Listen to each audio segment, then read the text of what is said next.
Hello students, मैं AP. Srivastava. पिछले video में अर्थात भाग 4 में हमने गोस्वामी जी के विषय में बताया था कि प्रभु श्री राम के प्रति उनको अनुराग हुआ और प्रभु श्री राम से मिलने का जो मार्ग बताया प्रेत ने कि प्रभु श्री राम आपको कैसे मिलेंगे, कैसे उनका दर्शन आपको प्राप्त होगा। तो प्रेत ने बताया कि जहाँ आप कथा कहते हैं वहाँ पर प्रतिदिन हनुमान जी एक वृद्ध के रूप में उपस्थित रहते हैं, तो उनसे आप मिलिए। वो हनुमान जी हैं, वही आपको प्रभु श्री राम का दर्शन कराएंगे। तो प्रतिदिन की तरह गोस्वामी तुलसीदास जी ने कथा कहा, व्यासपीठ पर बैठ करके कथा कहते रहे और कथा जब समाप्त हुआ तो सभी लोग चले गए। जब वह वृद्ध व्यक्ति अर्थात हनुमान जी जाने लगे तो गोस्वामी तुलसीदास जी व्यासपीठ से उठ करके हनुमान जी के चरण पकड़ लिए। तो हनुमान जी ने कहा कि आप तो व्यासपीठ पर बैठते हैं, आप कथा कहते हैं और व्यासपीठ पर बैठने वाला भगवत स्वरूप होता है, भगवान स्वरूप होता है, आप मेरे चरण क्यों पकड़ रहे हैं। तो कहा, प्रभु मैंने आपको पहचान लिया है, आप श्री हनुमान जी हैं, तो मुझे प्रभु श्री राम के दर्शन करना है और आपके अतिरिक्त मेरा मार्गदर्शन कोई और नहीं कर सकता है। तो हनुमान जी गोस्वामी तुलसीदास जी की प्रभु श्री राम के चरणों के प्रति अनुराग को देख करके अपने वास्तविक रूप में प्रकट हो गए और बताया कि आपको चित्रकूट में प्रभु श्री राम के दर्शन होंगे। तो उनके बताए हुए मार्ग के अनुसार गोस्वामी तुलसीदास जी चित्रकूट चले गए और प्रतिदिन वहाँ गंगा के तट पर बैठ करके अर्थात वहाँ पर मंदाकिनी जी हैं, तो वहीं तट पर बैठ करके उपासना करते थे, प्रतिदिन उपासना करते थे। तो एक दिन प्रातःकाल गोस्वामी तुलसीदास जी घाट पर ही जा रहे थे तो मार्ग में देखा कि 2 राजकुमार बड़े ही सुंदर घोड़े पर सवार हुए चले जा रहे हैं। लेकिन गोस्वामी तुलसीदास जी प्रभु श्री राम में इतने मग्न थे कि उन्होंने ध्यान ही नहीं दिया, कहा होगा कोई। तो जब उनकी व्यग्रता व्याकुलता बढ़ती गई कि प्रभु श्री राम के दर्शन कैसे होंगे, फिर हनुमान जी का उन्होंने स्मरण किया।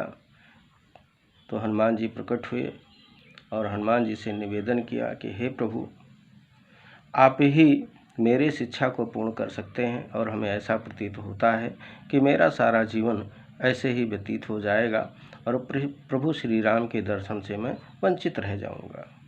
तो हनुमान जी ने बताया कि कल ही तो आपको दर्शन हुए थे। कहा नहीं। तुलसी बाबा ने कहा नहीं, मुझे दर्शन नहीं हुए। कहा कल आपने 2 घुड़सवार बालकों को देखा था। कहा हाँ देखा तो था, लेकिन मैं भगवान राम में इतना मस्त था कि मैंने ध्यान ही नहीं दिया। कहा वही तो थे। अब गोस्वामी तुलसीदास जी को बड़ा पछतावा हुआ। तो कहा ठीक है, कल आपको प्रभु श्री राम के दर्शन होंगे। तो प्रातः वेला हुई, फिर प्रभु श्री राम के उपासना में जुट गए, नदी के तट पर बैठ करके कथा कहते रहे और लोग आते रहे। तो वहाँ पर श्री राम जी अपने अनुज लक्ष्मण जी के साथ उपस्थित हुए, बाल रूप में उपस्थित हुए। तो हनुमान जी वहाँ पर उपस्थित थे।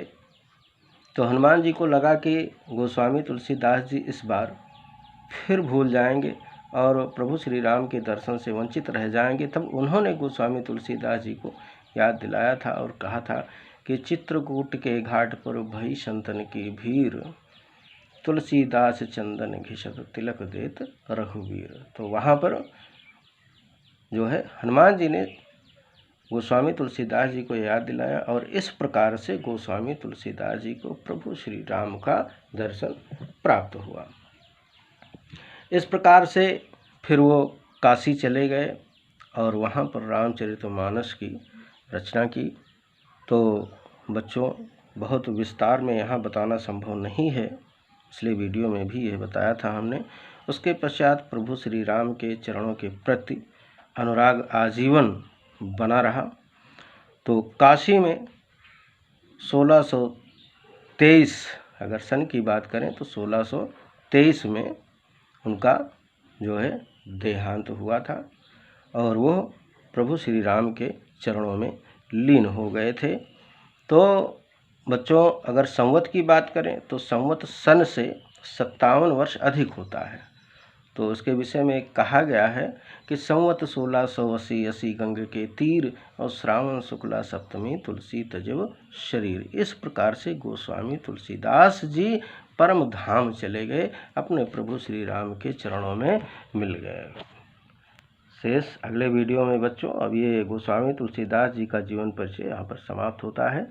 फिर चलेंगे हम गोस्वामी तुलसीदास द्वारा रचित कवितावली में जो कवित्व है और सवैया है उसके संबंध में हम जानेंगे। Best of luck.